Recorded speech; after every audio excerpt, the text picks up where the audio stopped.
ഒരു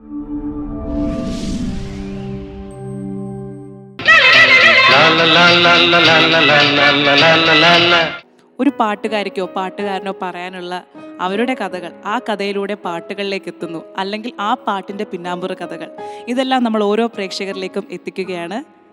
അപ്പോൾ നമുക്ക് ഇന്നത്തെ പുതിയ കഥകളിലേക്ക് പോകാം.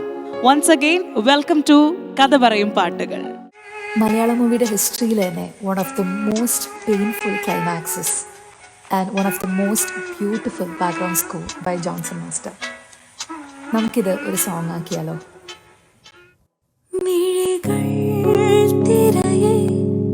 വിധി തൻ നിഴലായി പ്രിയനേ നീയങ്ങു പോയി, എത്രയോ ജന്മമായി നിൻ മുഖമിതു തേടി ഞാൻ, എന്റെയായി തീർന്ന നാൾ നാം തങ്ങളിലൊന്നായി. അപ്പോൾ കഥ പറയും പാട്ടുകൾ ഇന്നത്തെ എപ്പിസോഡിൽ എത്തിയിരിക്കുന്നത് ശ്രുതിയാണ്. Welcome to the show. Thank you so much. ശ്രുതിൻ്റെ സോഷ്യൽ മീഡിയയിലുള്ള വീഡിയോസൊക്കെ ഞാൻ കണ്ടിട്ടുണ്ട്. അങ്ങനെയാണ് ഞാൻ പറഞ്ഞത് നമ്മുടെ ഷോയിൽ കൊണ്ടുവരണം. കാരണം ശ്രുതി ഇങ്ങനെ പാട്ടുകളെ പറ്റിയിട്ടും അതിൻ്റെ പിന്നാമ്പുറ കഥകളൊക്കെ പറഞ്ഞപ്പം എനിക്ക് ഭയങ്കര ഇഷ്ടപ്പെട്ടു. കാരണം നമ്മൾ കേൾക്കാൻ ആഗ്രഹിക്കുന്നതാണ്. എന്ത് ചെയ്യാണ് ബേസിക്കലി? ഫസ്റ്റ് ഓഫ് ഓൾ എനിക്ക് ലക്ഷ്മി ചേച്ചിയുടെ ഹായ് പറയണം. കാരണം ഞാൻ ഒരുപാട് നാളായി ടി വിയിൽ കാണുന്ന ഒരാളാണ്. So very happy to see you in person. Thank you so much. ഞാൻ ആക്ച്വലി ആർക്കിടെക്ചർ എല്ലാം കഴിഞ്ഞ് ഇപ്പോൾ ലാസ്റ്റ് 2.5 years ആയിട്ട് ഫുൾ ടൈം മ്യൂസിഷ്യൻ ആയിട്ടാണ്. ബാൻഡ് അങ്ങനെ വർക്ക് ചെയ്യാണോ? എങ്ങനെയാണ്? ഞാൻ ലീഡ് സിംഗർ ആയിട്ടൊരു അറബിക് ബാൻഡ് ഉണ്ട്. Arabic band? ഒരു അറബിക് ബാൻഡ് മെഹർബാൻ എന്ന് പറയും. അത് എവിടെയുള്ളതാണ്? കേരളത്തിലുള്ളതാണ്? കൊച്ചി ബേസ്ഡ്. കൊച്ചി ബേസ്ഡ് ഒരു ടർക്കിഷ് അറബിക് ബാൻഡ് ഉണ്ട്. ഓക്കെ, അതിലാണ് ഞാൻ ലീഡ് ആയിട്ടുള്ളത്. അതർവൈസ് ഞാൻ അതിൽ ഏത് ലാംഗ്വേജ് ആണ്? അറബിക് സോങ്സ് ആണോ? അറബിക് ടർക്കിഷ് സോങ്സ് ആണ്. ഓ, അപ്പൊ എന്താണെങ്കിലും നമ്മുടെ ഈ ഒരു ഷോയില് ആ ഒരു പാട്ട് ഏതെങ്കിലും ഒരു അറബിക് സോങ് അതിൽ പാടാറുള്ള സോങ്സ് ചെയ്യേണ്ടി വരും കേട്ടോ. അതിപ്പോ തന്നെ ഒരു ജസ്റ്റ് ഒന്ന് മൂളി തരുമോ? പിന്നെന്താ. ഓക്കെ.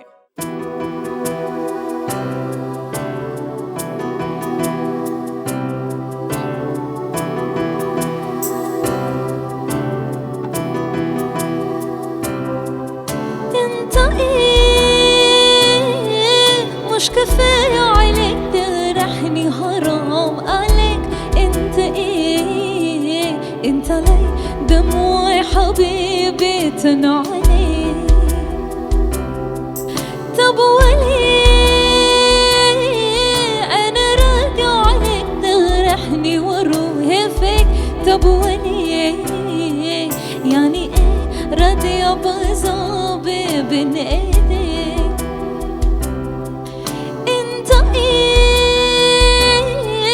مش كفاية عليك تجرحني، حرام عليك.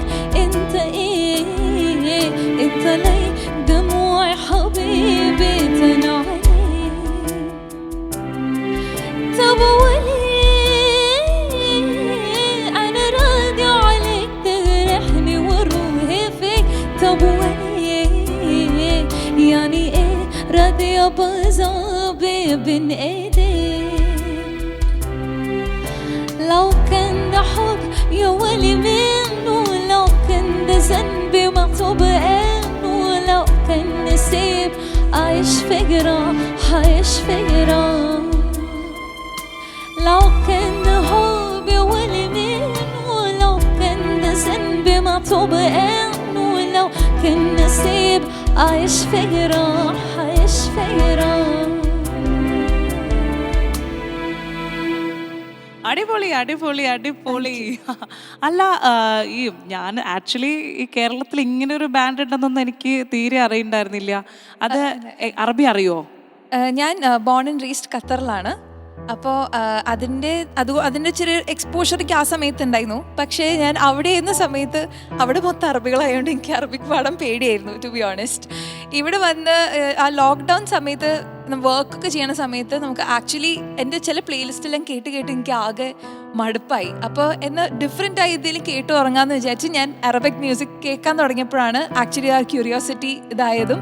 ആൻഡ് വെരി ആക്സിഡൻ്റലി കൊച്ചിയിലേക്ക് ഞാൻ റീലൊക്കേറ്റ് ആയപ്പോൾ ഒരു ആൾ വന്ന് ഇങ്ങനെ അറബിക് പെർഫോം ചെയ്യുമോ എന്ന് ചോദിച്ച് ഫസ്റ്റ് ടൈം അവിടുത്തെ ലുലു മോളിലും ഇവിടുത്തെ ട്രിവാൻഡ്രം ലുലു മോളിലും ആണ് ആദ്യമായിട്ട് പെർഫോം ചെയ്തത്. ഒട്ടും പ്രതീക്ഷിക്കാണ്ടാണ് നമ്മൾ ഈ അറബിക് സോങ്ങിലോട്ടൊക്കെ പോയത്. എങ്കിലും യൂഷ്വൽ ഒരു ജോണർ ഏതാണ്?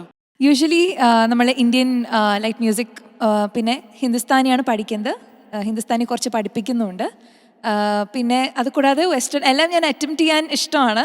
അതുകൊണ്ട് പക്ഷേ മോർ ഓഫ് ഞാൻ ഇന്ത്യൻ സിംഗിങ്, ലൈറ്റ് സിംഗിങ്. ഒരു 2-3 മിനിറ്റിലൊക്കെ പാട്ട് തീരുമെന്നുണ്ടെങ്കിൽ അതിൻ്റെ ഒരു സൃഷ്ടിക്ക് പിന്നിട്ട് ഒരുപാട് എഫേർട്ട് ഉണ്ട്. കാരണം ഒരു പുതിയൊരു പാട്ടിനെ ഉണ്ടാക്കുക എന്ന് പറഞ്ഞു കഴിഞ്ഞാൽ നമുക്ക് ഒരുപാട് ഓപ്ഷൻസ് ഉണ്ട്. അതിനകത്ത് നമുക്ക് തൃപ്തിയുള്ള രീതിയിലൊരു പാട്ട് വരിക എന്നുള്ളതാണ്. അപ്പോൾ എന്നിട്ടാണ് നമ്മൾ അവരെ എന്താക്കുകയാണ്, ഹീസ് നോട്ട് ദാറ്റ് ഗുഡ്, അല്ലെങ്കിൽ the song is not good എന്നൊക്കെ പറയും. പക്ഷേ ഇതിനകത്ത് രസകരമായിട്ടുള്ള ചില അനുഭവങ്ങൾ ഉണ്ടാവും.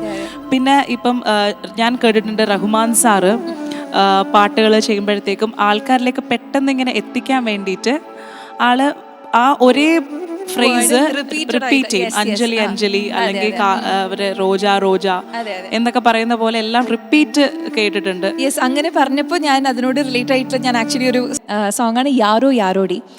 അതിൻ്റെ ഒരു ബാക്ക് സ്റ്റോറി എന്ന് പറയുന്നത് മഹാലക്ഷ്മി അയ്യർ, റിച്ച സാവന്ത് ആൻഡ് വൈശാലി സാവന്ത് എന്ന് പറഞ്ഞിട്ട് 3 സിംഗേഴ്സാണ് നോർത്ത് ഇന്ത്യ. അവർ മുംബൈയിൽ നിന്ന് വന്നിട്ട് അവർ ജസ്റ്റ് ഒരു രാത്രിക്ക് പറ്റിയാണ് വന്നത്. അപ്പോൾ എത്ര പാടിയിട്ടും പാട്ട് ശരിയാവാതെ അവസാനം എ ആർ റഹ്മാൻ സാർ ഒരു റെഫറൻസ് കൊടുത്തു.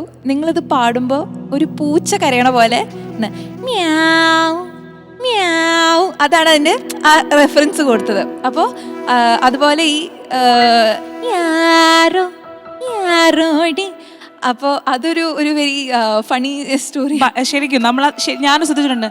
ആ യാരോ അതൊരു പ്രത്യേക സ്റ്റൈലിലാണ് അവർ പാടുന്നത്. അത് ഓരോ സിംഗറും ഓരോ സ്റ്റൈലിലാണ് അതിൽ പാടിയത്. ചിലർ യാരോ എന്നൊക്കെ പാടി ഭയങ്കര ഇതായിട്ട് കറക്റ്റ് പൂച്ചയായിട്ട് പാടിയിട്ടുണ്ട്. അതെ അതെ അതെ. ഈ സോങ്ങില് ഇന്റൻഷനലി നമ്മൾ നേരത്തെ പറഞ്ഞല്ലോ, എ ആർ റഹ്മാൻ സാർ എല്ലാ സോങ്ങിന്റെയും ഫസ്റ്റ് 2 ലെറ്റേഴ്സ് റിപ്പീറ്റ് ചെയ്ത് ഇതാക്കുന്നു. ഒരു ഫ്രേസ്, ആ വാക്കുകൾ ഇങ്ങനെ റിപ്പീറ്റ് ചെയ്തുകൊണ്ടേയിരിക്കും. ഈ സോങ്ങില് ആള് ഇന്റൻഷനലി ആ റിപ്പീറ്റ് അവോയ്ഡ് ചെയ്തിട്ടുണ്ട്.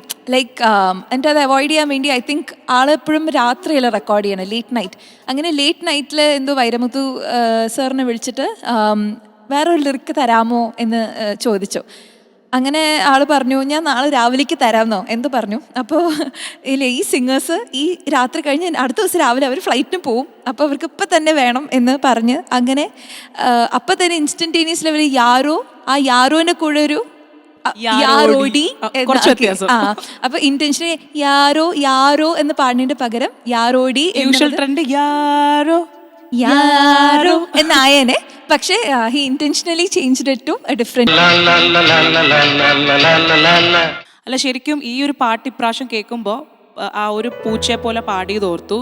അതുപോലെ തന്നെ റഹ്മാൻ സാർ എഫേർട്ട് എടുത്ത് റിപ്പീറ്റ് വരാണ്ട് നോക്കിയ കാര്യം ഓർത്തു. അതുപോലെ രാത്രി വിളിച്ച് എന്താണ് വൈരമുത്ത് സാറ് ആ ബ്രില്യൻസ് ഉണ്ടല്ലോ, അതായത് യാരോ യാരോ എന്ന് പാടുന്നതിന് പകരം ചെറിയൊരു വ്യത്യാസം യാരോടി. ശരിക്കും നോക്കുമ്പോൾ റിപ്പീറ്റ്സ് ഒന്നിനുമില്ല, എന്നാൽ മ്യൂസിക്കിൽ റിപ്പീറ്റ് ആ ഒരു ഫീൽ കൊടുക്കുന്നുണ്ട്.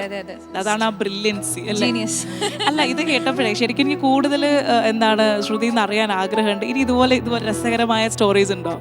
അധികം ആരും പാടി കേൾക്കാത്തൊരു സോങ്ങാണ് ഒളിമ്പ്യൻ അന്തോണി അതും തന്നെ മൂവിയിലെ ഏ ചുമ്മ എന്ന് പറഞ്ഞ പാട്ട്. അയ്യോ, പക്ഷെ അത് ഭയങ്കര ഹിറ്റാണ്. Song is an absolute hit. അതിൻ്റെ ബാക്കിൽ ഇതുപോലെ Ouseppachan sir, first of all all my love to Ouseppachan sir. എനിക്ക് വൺ ഓഫ് ദ എന്താ പറയുക, എനിക്ക് മ്യൂസിക് ഇത്രയും ഇഷ്ടപ്പെടാനുള്ള വൺ ഓഫ് ദ റീസൺസ് ആണ് ഔസേപ്പച്ചൻ സർ. അപ്പോൾ ഒളിമ്പ്യൻ അന്തോണി അത് മൂവിയുടെ ഡയറക്ടറായ ഭദ്രൻ സാറ് ഔസേപ്പച്ചൻ സാറിനോട് പറയാണ്, ഒരു പിണക്കം, ഭാര്യയുടെ പിണക്കം മാറ്റുന്ന അല്ലെങ്കിൽ ഗേൾ ഫ്രണ്ട് പിണക്കം മാറ്റുന്ന ഒരു സിറ്റുവേഷനാണ്. ഭദ്രൻ സാർ ഭയങ്കര ഡിഫിക്കൽട്ടാണ് ഇംപ്രസ് ചെയ്യാൻ. അപ്പോൾ എന്ത് പാടിയിട്ടും അദ്ദേഹത്തിന് ഇഷ്ടമാവുന്നില്ല. അങ്ങനെ അത് കിട്ടാതെ ആളും ഔസേപ്പച്ചൻ സാറും വൈഫും കൂടി കാറിൽ ഇങ്ങനെ യാത്ര ചെയ്യുമ്പോൾ വൈഫിനോട് ഇങ്ങനെ വെറുതെ മൂളിയതാണ്, ഏ ചുമ്മ ചുമ്മ ചുമ്മ കരയാതിടോ, തഞ്ചി തഞ്ചി കൊഞ്ചി ചിരിക്കാമിടോ, ഇനി എന്തിനാണു പിണക്കം എല്ലാം മറക്കാമിടൂ. ഇത് ലക്കിലി ഈ സോങ് ഈ ലിറിക്സും അദ്ദേഹത്തിന് അപ്പം വന്നതാണ്. ഇത് കേട്ടപ്പോൾ ഔസേപ്പച്ചൻ സാറിൻ്റെ വൈഫ് കരഞ്ഞു. അപ്പം തന്നെ ഭയങ്കര ശരിക്കും എൻ്റെ കയ്യിൽ ഇങ്ങനെ ഇപ്പോഴും സ്റ്റിൽ കാണാം. കാരണം എനിക്കെപ്പോഴും ഇല്ലേ ഈ പാട്ടുകൾ എനിക്ക് ഒരുപാട് അങ്ങനെ കോംപ്ലിക്കേറ്റഡ് ലിറിക്സ് ഉള്ള സോങ്സ് എനിക്ക് അത്ര ഇഷ്ടമല്ല. സംഭവം അതിനകത്ത് ഒരുപാട് അർത്ഥങ്ങൾ കൊണ്ടുവരുന്നുണ്ടാവും. എനിക്ക് ഡയറക്റ്റ് സോങ്സ് ആണ് എപ്പോഴും ഇഷ്ടം. ഇത് വെച്ചാൽ ഡയറക്റ്റ് മീനിങ് ആണ്. അതെ, ഇത്രയും ഇൻഫോർമൽ ആയിട്ടുള്ള ഒരു സോങ് നമുക്ക് ഭയങ്കര റെയർ ആണ് ഇങ്ങനത്തെ. അതുപോലെ തന്നെ ഈ നമ്മൾ SPB സാറിനെ നമ്മൾ ഒരുപാട് ഇഷ്ടപ്പെടുന്ന ആളാണ്. അപ്പം SPB സാറിൻ്റെ പാട്ടുകൾ എടുക്കുമ്പോഴും നമുക്ക് ഇങ്ങനെ പറഞ്ഞു തരുന്ന പോലെ എല്ലാ പാട്ടിലും. അതാണ് എനിക്ക് തോന്നുന്നത് നമ്മൾക്ക് എല്ലാവർക്കും അത്രയും ഹൃദയത്തിലോട്ട് അദ്ദേഹത്തിനെ അത്രയും ഇഷ്ടപ്പെടുന്നത്.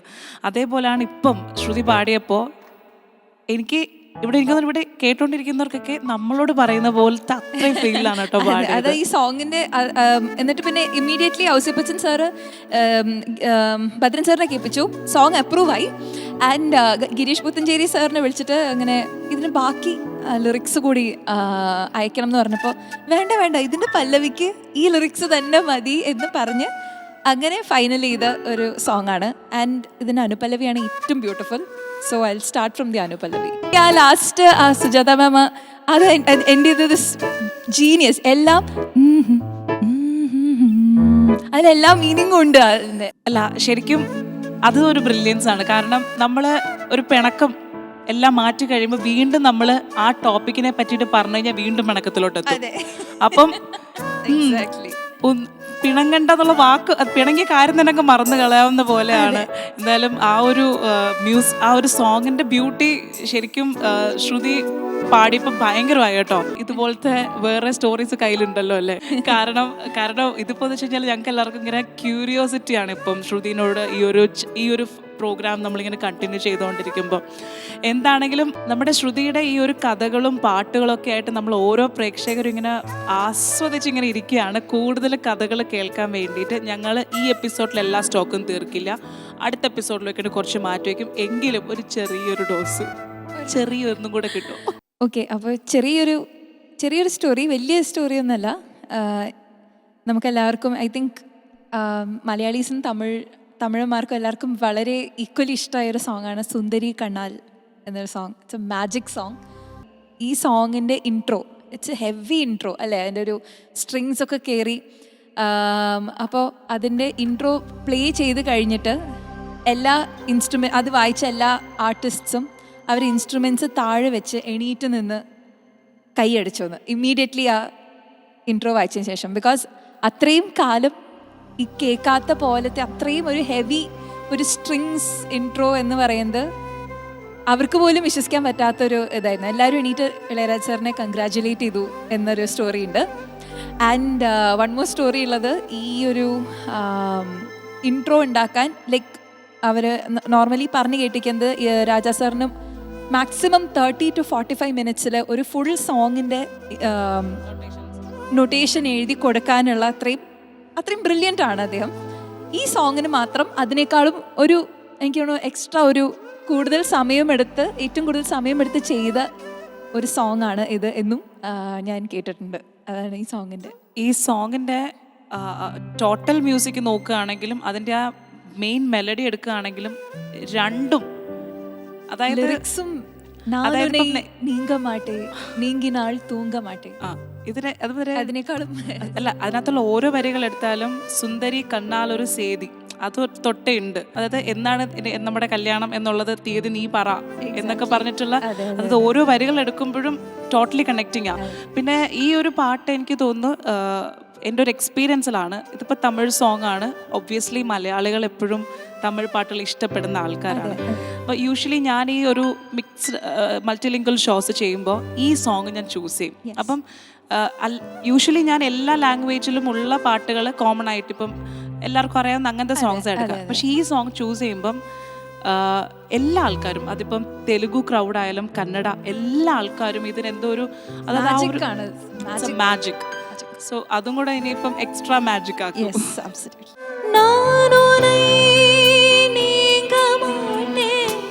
நீங்கினாள் தூங்க மாட்டே വേണം ജീവനിൽ സുന്ദരി കണ്ണാൽ ഒരു സേതി சொல்லடி இந்நாள் நல்ல தேதி. സോ ആക്ച്വലി ഈ ഒരു എപ്പിസോഡ് എനിക്ക് വൈൻഡ് അപ്പ് ചെയ്യണമെന്ന് ഒരു ആഗ്രഹവും ഇല്ല. എനിക്ക് തോന്നുന്നു ഈ ഒരു സോങ്ങുമായിട്ട് മറ്റേ 96 മൂവിയുടെ ആ ഒരു സ്റ്റോറി അറിയോ?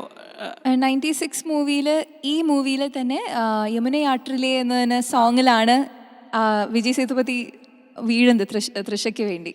അങ്ങനത്തെ ഒരു സ്റ്റോറി ഉണ്ട്. അതെ, അതായത് നമ്മുടെ 96 മൂവിയിലെ നമ്മുടെ അതിൻ്റെ ആ ഒരു ഡയറക്ടർ, മ്യൂസിക് ഡയറക്ടറിന് ഭയങ്കര ഇഷ്ടമാണ് ഇളയരാജ സാറിനെ, ഭയങ്കര ഹാർഡ് കോർ ഒരു ആരാധകനാണ്. അതുപോലെ തന്നെ ജാനകി അമ്മേനെയും. അതുകൊണ്ട് തന്നെയാണ് ഈ 96 മൂവിയിൽ ഈ ഒരു സോങ്ങും ഇതിനകത്തുള്ള ജാനകി അമ്മേനെയൊക്കെ അതിനകത്ത് കൊണ്ടുവരുന്ന ആ ഒരു കണക്ഷൻ. പക്ഷേ ഈ വാട്ട് എവർ ഇറ്റ് ഈസ്, ഈ ഒരു ടോട്ടൽ എപ്പിസോഡ് ഇറ്റ്സ് ലൈക്ക് ഇത് ഇങ്ങനെ ബ്ലൂം ചെയ്തുകൊണ്ടിരിക്കുകയാണ്. നമ്മുടെ പ്രേക്ഷകർക്കും ഈ എപ്പിസോഡ് തീരരുത് എന്നൊരു ആഗ്രഹം ഉണ്ടാവും. കാരണം ഈ ഒരു പ്രോഗ്രാം ഞാൻ ഹോസ്റ്റ് ചെയ്തുകൊണ്ടിരിക്കും. I am feeling that. അപ്പോൾ പക്ഷേ നമുക്ക് സമയം ഇങ്ങനെ കഴിഞ്ഞത് കൊണ്ട് തന്നെ ഇന്ന് ഈ എപ്പിസോഡ് വൈൻഡ് അപ്പ് ചെയ്തുകൊണ്ട് കൂടുതൽ നമ്മുടെ ശ്രുതിയുടെ വിശേഷങ്ങളിലുപരി ശ്രുതിയുടെ കയ്യിലുള്ള സ്റ്റോക്ക് നമ്മൾ തോണ്ടിയെടുക്കാൻ പോവാണ്. ഓരോ പാട്ടുകളുടെയും പിന്നിലെ ആ സൃഷ്ടാവിൻ്റെ ആ കഥകൾ, അവർ കടന്നു പോയിട്ടുള്ള ആ ഓരോ ഇതിപ്പം രസകരമായിട്ടാണ് എനിക്ക് ഫീൽ ചെയ്യുന്നത്. ആ ഓരോ വാക്കുകൾ തേടിയുള്ള യാത്ര, ആ ഒരു കഥ കേൾക്കുമ്പോൾ ശരിക്കും നമ്മളെ ആനന്ദിപ്പിക്കുകയാണല്ലേ. അത് കഴിഞ്ഞിട്ട് ശ്രുതിയുടെ ആ മധുരമേറിയ ആ ശബ്ദത്തിലൂടെയുള്ള പാട്ടുകളും ഇതെല്ലാം നമുക്ക് അടുത്ത എപ്പിസോഡിൽ കാണാം. അതുവരെയും എല്ലാവരും കാത്തിരിക്കുക. കഥ പറയും പാട്ടുകൾ തൽക്കാലം ഇവിടെ അവസാനിക്കുകയാണ്. കഥ പറയാൻ ഞങ്ങൾ വീണ്ടും അടുത്ത എപ്പിസോഡിൽ വരും. നന്ദി, നമസ്കാരം.